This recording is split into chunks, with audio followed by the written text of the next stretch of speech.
बहुत बढ़िया युग है। अच्छा, कोई कहे सतयुग बढ़िया है, कोई कहे त्रेता बढ़िया है, कोई कहे कलयुग बढ़िया है, तो क्या फायदा नाम लेने से? हम वहां पहुंच तो नहीं जाएंगे भैया, बोलो पहुंचेंगे क्या? अब हम अगर कहने लग जाएं कि भैया कलयुग से अच्छा तो सतयुग था, तो क्या वहां पहुंच जाएंगे?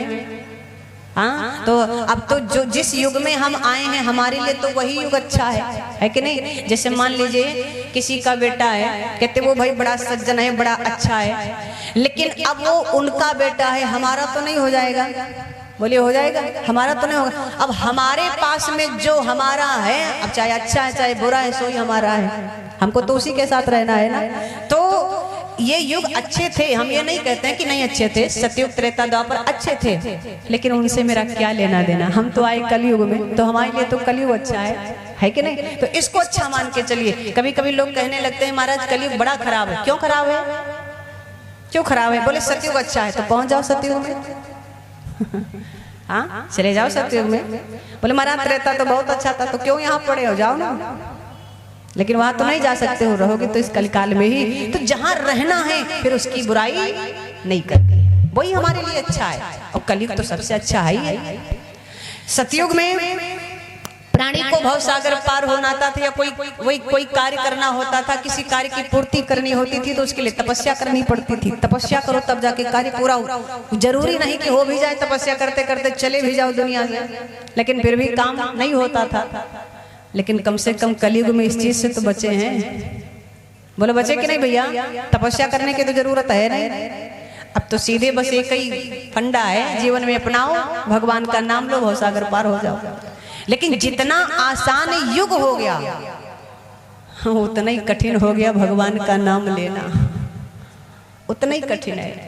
अब किसी से कहो कि भैया भगवान का नाम ले लिया करो, तो सीधे से बोल देते महाराज टाइम नहीं है।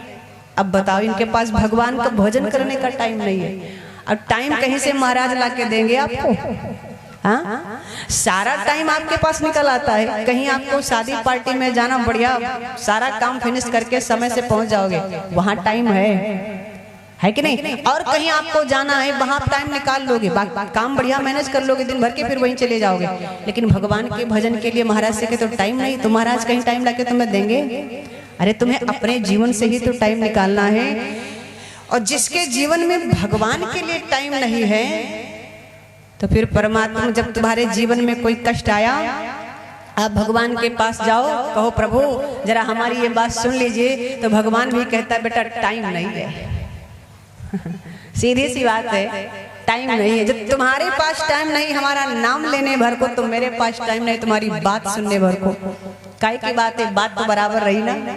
इसलिए चाहे और काम भले छूट जाए, लेकिन भगवान का भजन ना छूटे। 5 मिनट निकाल लीजिए, 5 मिनट भी ना मिले तो 4 मिनट, 2 मिनट। और हम तो कहते हैं भगवान का नाम कोई बोझा तो है नहीं भैया, जो सर पे रखे रखे हम चल नहीं पाएंगे। सर पे रखा है बोझा, हम कोई काम नहीं कर पाएंगे। हम तो कहते हैं भगवान का नाम लेते रहो और काम करते रहो। क्या फर्क पड़ता है? राम राम करते रहो, काम करते रहो, काम भी हो जाएगा, भगवान का नाम भी हो जाएगा, दोनों काम हो जाएंगे। बढ़िया युग है कि नहीं? और भव सागर पार भी हो जाओगे, दिक्कत भी नहीं रहेगी। लेकिन कौन समझाए? बोले सच्चिदानंद भगवान की।